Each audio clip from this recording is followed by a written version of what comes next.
and welcome to the Prairie Fibre Witch podcast. I'm Sarah, coming to you from Edmonton, Alberta, which is in the Canadian prairies. And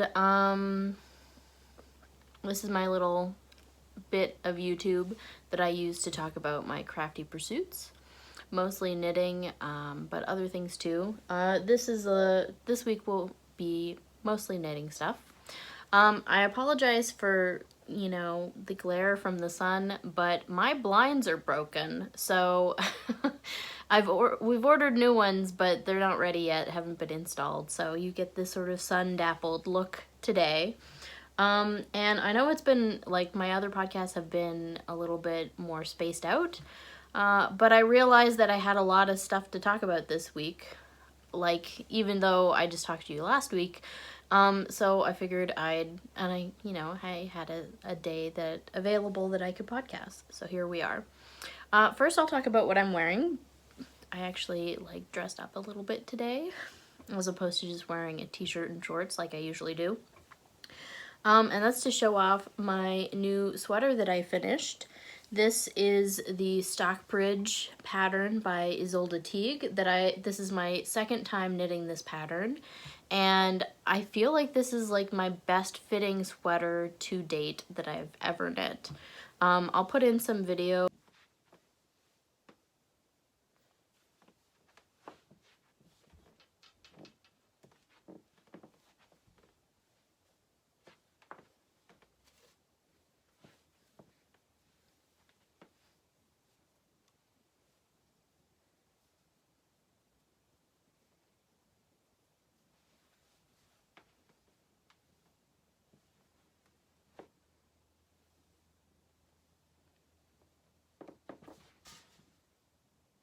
It buttoned up. It fits wonderfully, and in the arms, the arm holes are really great. Nice amount of ease, not too tight, not too loose. The sleeves I made a little bit longer on this one than on my last one, and I mean they're perfect for pushing up, which I often do with cardigan sleeves.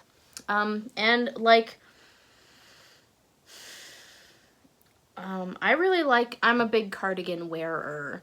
Mostly, I mean, I have a whole slew of cardigans that are store-bought that I've worn to death in a bunch of different colors.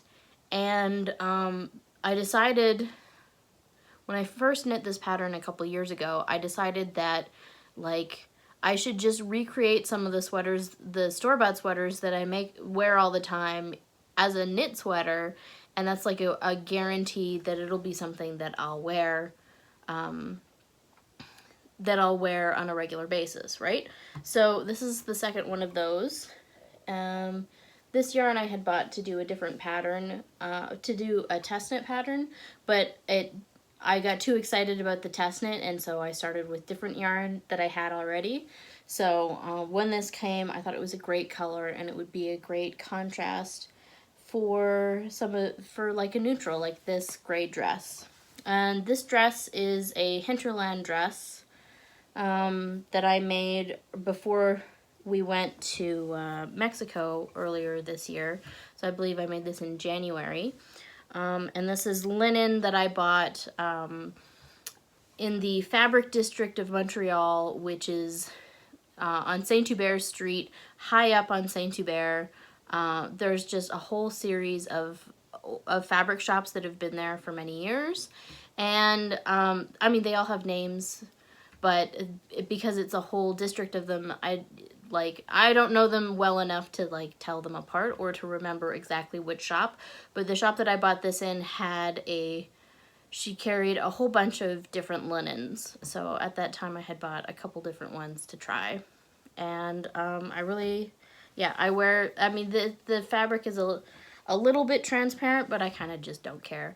I wear it with beige underwear, and I wear chub rub shorts that are beige too, so nobody's going to be seeing anything they shouldn't be. Yeah, so that's what I'm wearing. I made this sweater is out of Holst Supersoft, which is a very affordable yarn. Danish yarn. And I think the sweater, like the materials probably cost me about $20. So that is really nice for a sweater that looks really great and is 100% wool. So this pattern is designed to knit with a fingering weight wool. I believe it calls for tuku wool, which is a little bit more expensive, but a lovely yarn if you have the availability of it. But as if, like, the requirements of the pattern, you could knit it in a variety of different fingering weight yarns. I think it would be great to knit as, like, in a fingering weight cotton for a nice lightweight summer cardigan. I think it would work out of fingering weight alpaca. I mean, there's even some fingering weight acrylics that you can get at big box stores, which would probably work well for this pattern too. And yeah, it's sort of like a well-tailored cardigan. I wouldn't say that it's like an easy pattern because there's lots of keeping track of rows and doing shaping in different places, and like the armhole has specific shaping to it. The cardigan is knit bottom up for the body, all in one piece, until you get to the armhole, dividing for the armhole, and then each of those pieces is knit separately, and then seamed together at the shoulder seams. And then you pick up and knit the sleeve down with specific shaping to it, which makes like a very nice fitting set-in sleeve. Yeah, so then you have the ability to sort of knit the sleeves how long you want them to be. And as my gauge was different from what was called for in the pattern, I adapted my numbers. So I figured out what the stitch count was that I needed from my gauge to get a size that would fit me. And then I found a size in the pattern that had that number.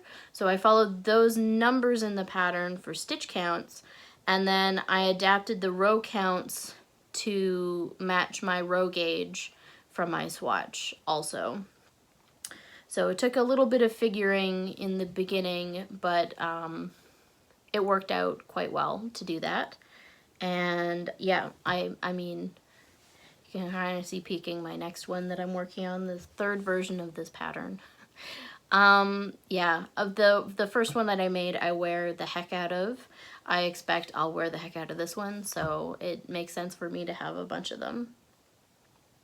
Yeah, so that's what I'm wearing. I realized after I filmed last week that I forgot to talk about some stuff.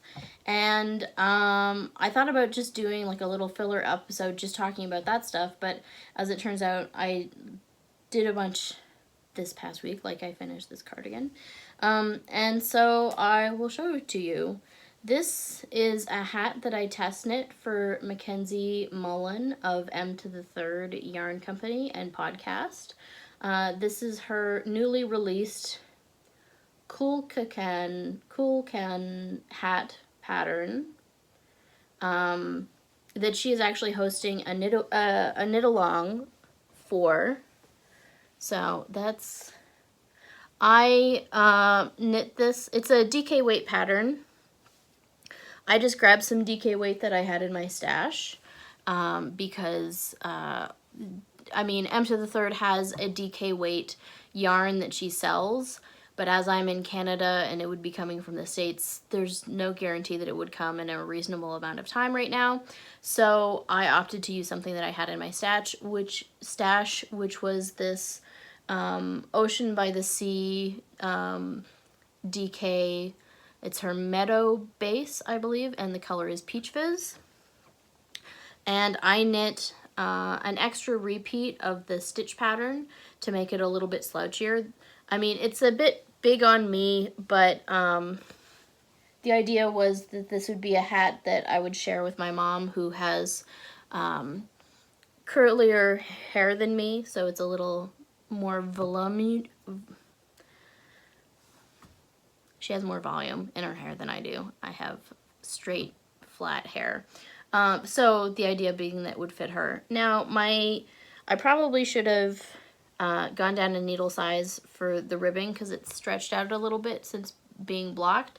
But, I mean, I'm not going to reknit the hat. It's fine as is. And so it's a little bit slouchy on me. It's a little less slouchy on my mom. But I like a slouchy hat.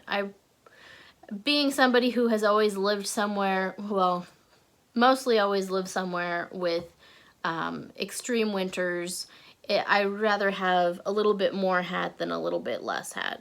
That's my personal preference. So yeah. Yeah, I mean, okay, considerations for what you would want to knit this stitch pattern out of, like what kind of yarn. I love wool, especially for winter accessories, because if it gets a little bit wet, it still keeps you warm. I have knit like alpaca mittens in the past, and they just, like, my hands are always cold when I wear them. So I'm a big wool fan, period. But some people have sensitivities to wool and are allergic to wool, so that's not an option. Other things, silk is also supposed to have great warmth properties and is used often for like long underwear and stuff like that. So you could use like a silk blend or something. I mean, you could probably use alpaca. You would maybe want to have a tighter gauge for that, so that it didn't like get too drapey on you. And I mean, it would be possible to, I think a DK weighted acrylic would approximate wool fairly well as well. Yeah. This is obviously a more expensive yarn, but there are all kinds of different DK weights that are more affordable, that would work just as well. Yeah, and like, I haven't seen M to the third. She has her DK weight that she designed this for, is like grown and milled in New England, and then dyed there as well, because that's where she's based, in the Boston area. So that's a nice artisanal option as well. And she does natural dyeing, so she's got a lovely palette of colors to choose from as well. So that's everything that I've finished. And so I thought I would update you on my Noro sock tube socks. So the last time you saw this, it was one big long tube, which I knit by hand, although I'm kind of using what a lot of people who have sock machines do for socks, which is they take a big tube and make it into socks. So I'm using that same methodology, just doing it by hand, simply because I didn't know how much yarn I had left after knitting a previous pair of socks out of this Noro. So I just sort of knit as long as I had, and I'm creating socks out of what was left over. One thing that I didn't think about was, because these are striped, you have to consider that you have to kind of unravel both yarns to be able to have a tail to weave in. So when I actually split these, I unraveled, I happened to be at a place where I had an extra row on one of the stripes. And then on the next stripe, I had to unravel about a quarter of the round to get enough of a tail to be able to weave in on either part of each sock, of either end of each sock. So that's something that I didn't think about beforehand, but I mean, in the finished thing, you're not really going to notice that you have. I'm not going to really notice, and nobody's going to be looking at my socks close enough to know that I have like an extra, 10 stitches out of this yarn to finish this row somewhere. I can't even, was it this sock or this sock? I don't even know. So, like, not a big deal. So, you can see I've done the heels, the toes, and I tried to maintain the direction that the socks were knit in. So, it might have been this way. No, I think it was this way. This was the end that I finished with, because I can tell because these two stripes are kind of melding together into the same color. So I just started with knitting a toe on that one, and then I knit a heel at this end, then I separated them in half, and so then added the cuff to this one and the toe to that one, and I've cut in for the first heel, which I double checked. After I cut it, when I had the stitches on the needles, I tried it on my foot and it was the right place, so I continued on with what I was doing. And I've got it marked on the second sock. I just marked it on both socks at the same time where I was going to put in the afterthought heel. And I measured and counted the stripes and selected the same spot on the stripes. Now, when you're cutting in the heel, you don't have to worry about like having ends. You don't have to worry about having ends for each color because you're not trying to separate the sock from itself like you are when you're separating the two sides. So I won't have that issue. I can just unravel. And like the idea is you want to be in the middle of your foot and then unravel in either direction so that you have a tail on either end that you can weave in. So those are the considerations. The yarn that I'm using for the heels and toes is some cotton summer, I think it's Classic Elite summer socks that I had bought to make a shorty pair of like stripy socks many years ago, but never did. I might do that with the leftovers of this. So, and I just kind of mixed it up. The heels are one color and the cuff is one color and the heels and toes are the other color. Yeah, so that's coming along fairly well, and these will be done pretty soon, I think. And I've realized, like, I mean, this is a way of sort of testing out the methodology of knitting sock machine socks. And I've realized, like, the fun part of this for me was knitting the stripy tube and not putting in all the heels and toes and cuffs. Like, that part was less exciting. So I mean, I've thought about getting a sock machine. It's an expensive thing to get. It's not something that I could afford at the moment, but I don't know that I would want to because this is not a fun way to construct socks. I wouldn't want to be like just making heels and toes, just knitting socks this way forever for everybody. Like, I like doing different construction methods and trying different things, and this would be just committing a lot to doing one kind of construction. So, I mean, I could always get a sock machine and then learn how to actually use the machine to knit socks, or to knit the heels and toes and cuffs. But yeah, it's not really that interesting to me at this point. Another thing that's like almost done is my Osprey test knit sweater. Let me find it for you. So, I mean, where was I last time? I don't remember. Did I have the body done? I either had the body done or I was close on the body. I think I had the body done. And then, so then the first sleeve is now done. And I'm almost done the second sleeve. Like, I'm close enough on, I'm just at the point, I've done all my decreases. I'm just at the point of knitting for getting the target length that I want, and then adding the cuff detail. And then all I'll have to do after that is pick up for the neck, which is it's just a little rolled hem, like on the bottom here. A little rolled hem detail that's on the bottom and on the cuffs as well. So this is almost finished, which is exciting.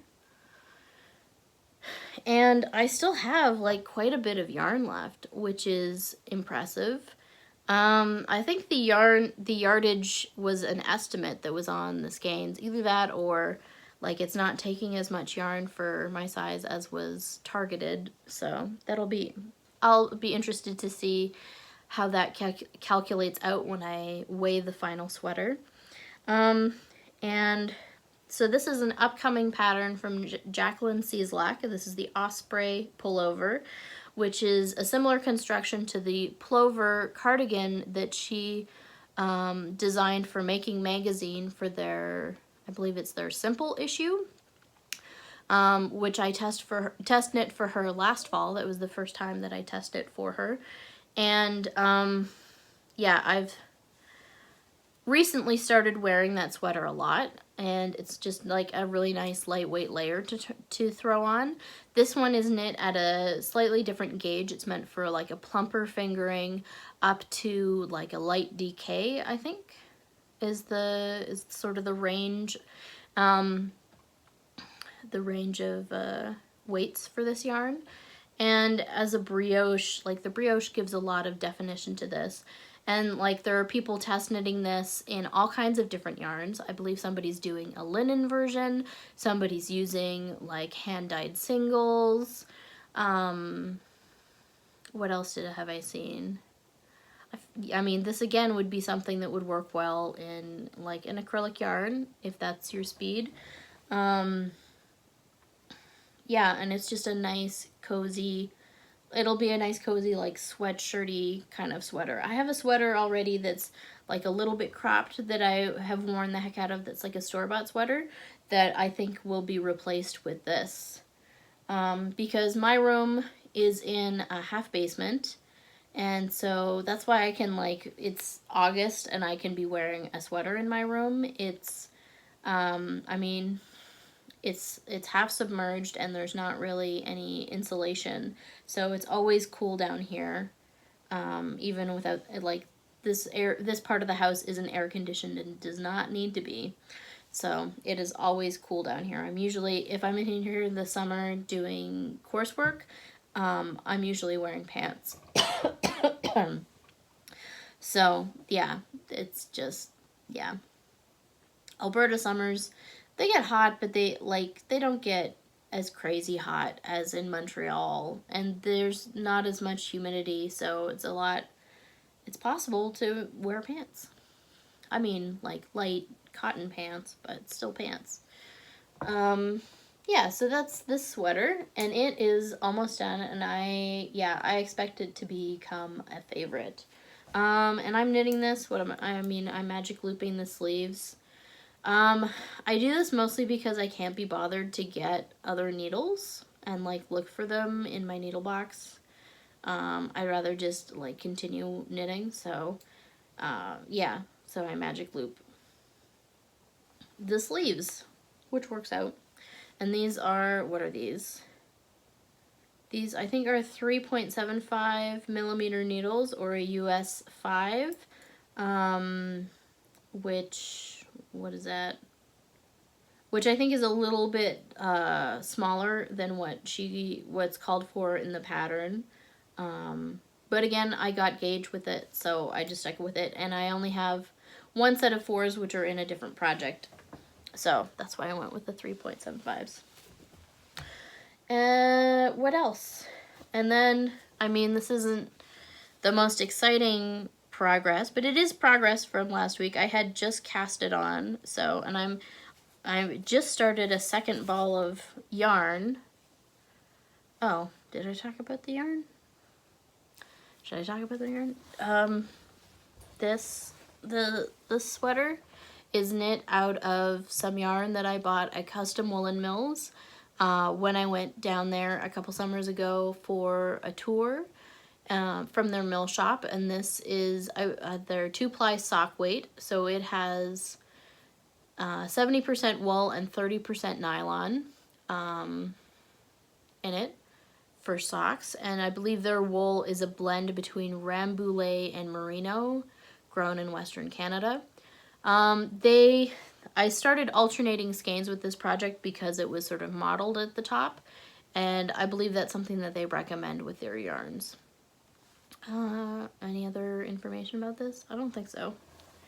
I'm enjoying working with it. I would definitely work with it again. And I don't believe it was terribly expensive. Like the Custom Woolen Mills and Briggs & Little, which are the 2 main mills in Canada. There might be some mini mills, but they're the 2 large commercial mills. Both produce lovely wools that are quite affordable.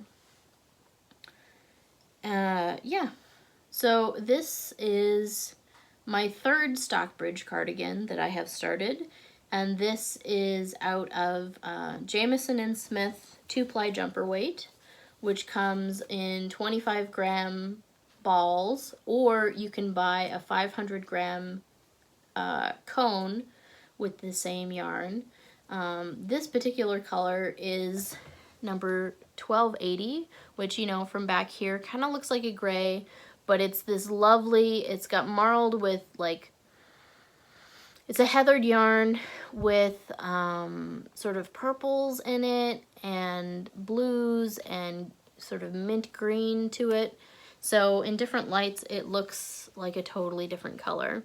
I've been calling this my Earthsea cardigan, which is a series of books by Ursula K. Le Guin.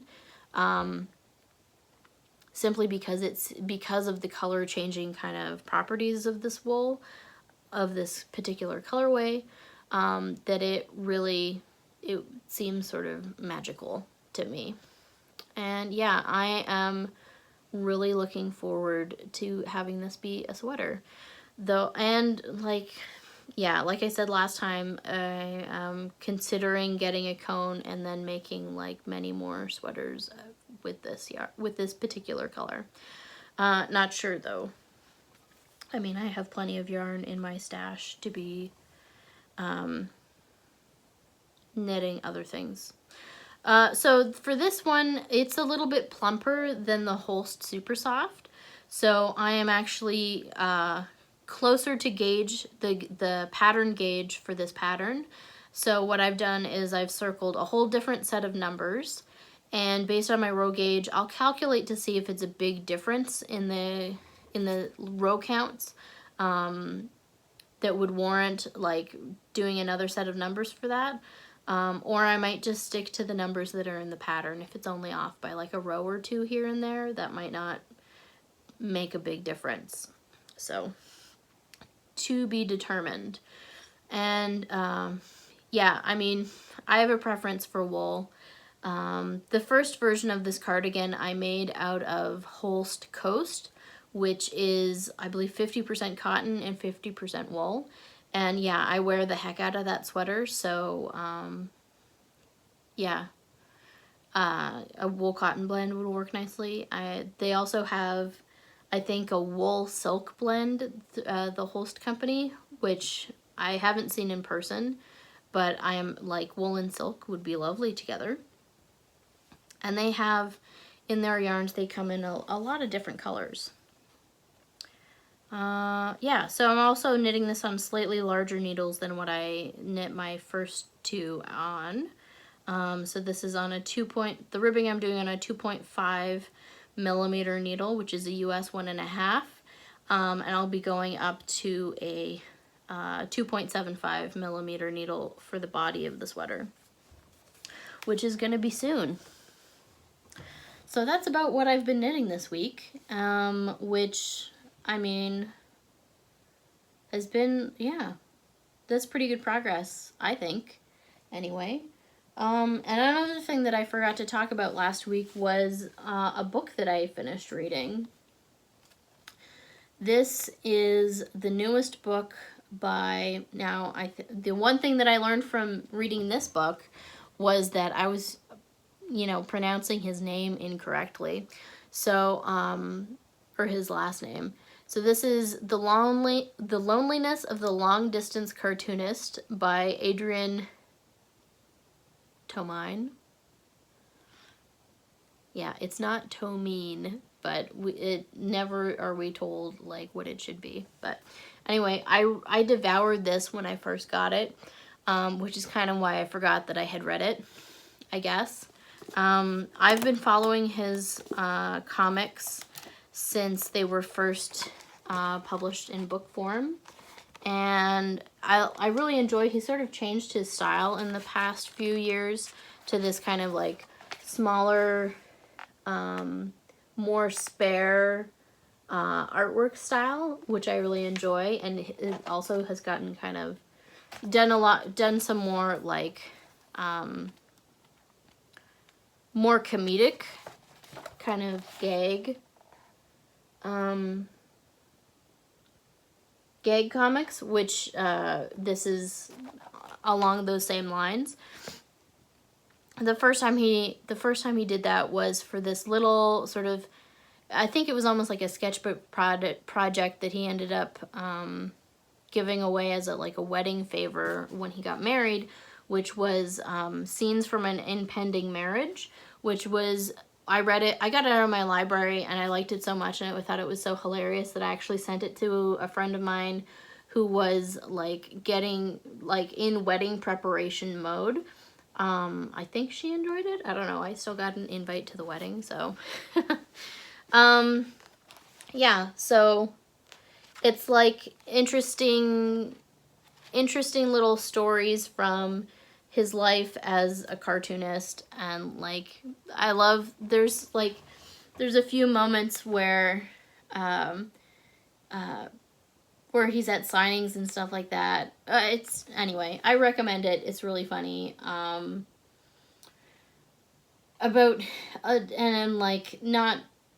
Doesn't take itself too seriously, which I enjoy, and there's a fair amount of self-deprecating humor in here. He goes to a signing and he's going to a signing and sees that there's a huge line out front, and then finds out that it's not there for him. There's also a Neil Gaiman signing, so which yeah, is, and then his signing has fewer people. But that's also yeah, there's not a lot of sort of indie comic artists that I think would draw a big crowd like that. Yeah, anyway, it was really funny. I devoured it. I'll probably read it again, and I enjoy that it's sort of in this moleskin kind of format, like a sketchbook. And the other book that I am reading is Earthsea, the first 4 books by Ursula K. Le Guin. I am still on the first book, The Wizard of Earthsea. A Wizard of Earthsea, which I think I only have a couple chapters left of. So I sort of was not ready for the first book to be over, so I've kind of put that on pause for a little bit while I try to finish up some library books that are going to need to go back next week. And I mean, it's fantasy.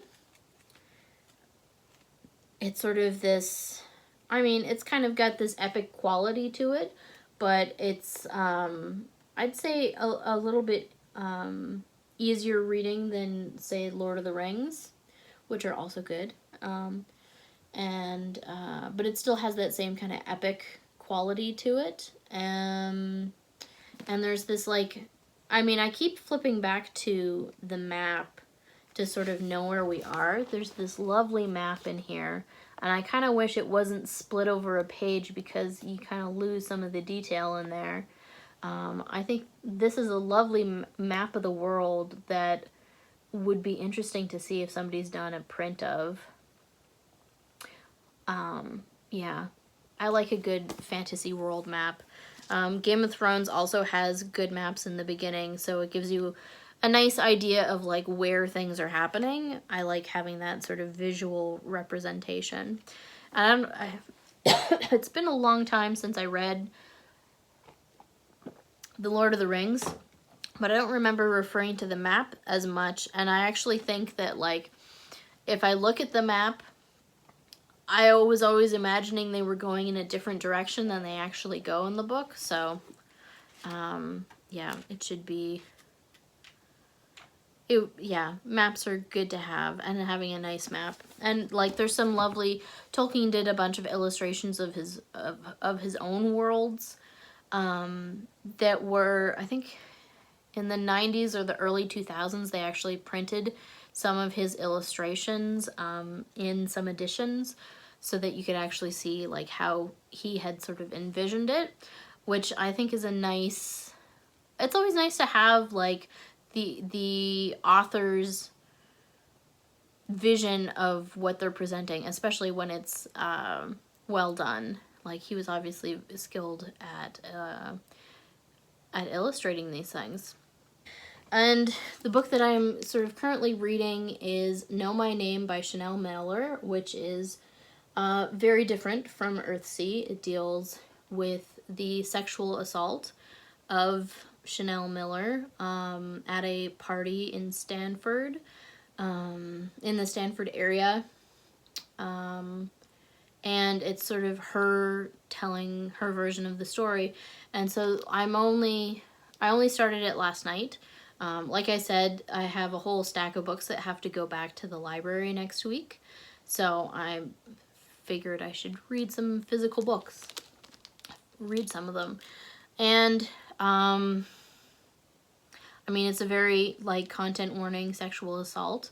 And I'm just, like, a chapter in it where she was just describing, like, her experience of waking up the morning after the party, and she had been found at the party and taken to a hospital, and nobody knew anything about her because she was sort of found without any ID around her. So, and like, the only thing that was known about her was that she was sexually assaulted, and she has no memory of what happened. So, and they, like, at this point, like, they haven't really told her what happened to her, and she doesn't really know. So, that's a scary place to be in, right? That to be, like, to wake up and have a full sexual assault investigation and documentation being done for you, and, like, not knowing what happened. Like, yeah, that's sort of, I mean, it's a heavy topic, but her writing is very engaging, and yeah, I look forward to hearing more about her experience. Yeah. I mean, it's not going to be a happy story, but I think it's important to listen to the victim's story, because, like, this is one of those prime examples of everybody was talking about how it was going to ruin this man's life to be held responsible for something that he did. And I mean, like, should you not be held responsible for your own actions if you sexually assault somebody? Like, you kind of ruined your own future in that situation, in my opinion. Yeah. Anyway, I think it's one of those stories that's, like, it's important to know her side of things and her perspective. And, like, think about how these things should be handled in the future. So, yeah, I think it's an important story to read. And so far, it's very well written, and I mean, there's not a lot of detail yet because she's not at a point where she knows what happened. Yeah, she just, like, anyway, it's interesting. It's an interesting read so far. Yeah, so that's been my week. I've been, reading and knitting. School has started up again, and I'm taking a cataloging course and a research methods course, which, I mean, everybody has to take a research methods course, which, I think will be fun, as in their own ways. I mean, it's, like, I don't know. I guess I'm a big nerd now. Not that I was less of a nerd before. Yeah, but, like, reading a bunch of stuff and writing about it has become more habitual, I guess. And like being somebody who did a fine arts degree as their as my undergraduate degree, like it's a whole different kind of degree than that. And I mean, I guess I never thought that I could do all the academic reading and writing, but this degree has taught me that like I can. And I'm having worked on some group projects recently, like I'm kind of good at it too, which surprises me. Yeah. And we're getting to the end of the master's degree. Right. I'm doing my Master's of Library of Information Studies, and I'd like to work in either an academic or public library. I don't have specific plans in mind. What interests me most at the moment is like creating opportunities for participatory programming in libraries and getting people engaged in their own learning experiences. And like whether that's for like academic purposes or just for recreational purposes, I think there's a lot of interesting stuff being done in this area right now. And that's kind of like, I get jazzed about the idea of like helping people nerd out on stuff. Because I nerd out on lots of crafty things, so I'd like to help facilitate that kind of interest for other people. Yeah, so I hope everybody had a good week, or, as good as it can be, and that you're able to enjoy something. And if that's making something, or watching something, or reading something, like take some time for yourself to